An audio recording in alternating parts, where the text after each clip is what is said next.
Gaza മുനമ്പിൽ താൽക്കാലിക വെടിനിർത്തലെന്ന ഇസ്രായേലിന്റെ നിർദ്ദേശം ഹമാസ് പരസ്യമായി നിരസിച്ചതിന് 2 ദിവസത്തിനു ശേഷമാണ് നെതന്യാഹു തന്റെ വീഡിയോ പ്രസംഗം പുറത്തിറക്കിയത്. 4 മാസത്തിലേറെയായി നെതന്യാഹു പത്രസമ്മേളനം നടത്തിയിട്ടില്ല.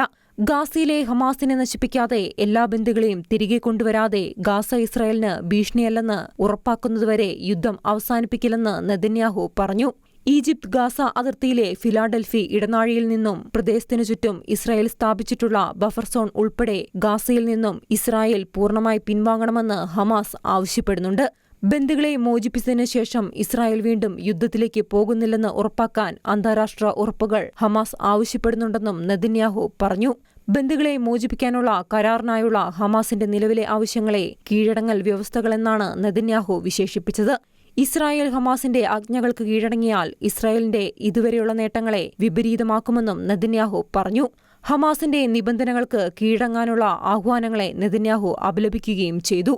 ഗാസയിലെ ചുമതല ഹമാസിനെ ഏൽപ്പിക്കുന്നത് ഇസ്രായേലിന് വൻ പരാജയവും ഇറാന് വൻ വിജയവുമായിരിക്കും. ഇറാന്റെ ആണവ കേന്ദ്രങ്ങൾ ആക്രമിക്കുന്നതിൽ പരാജയപ്പെട്ടതിന് അടുത്തിടെ തന്നെ വിമർശിച്ച വിമർശകർക്കും നെതന്യാഹു മറുപടി നൽകി.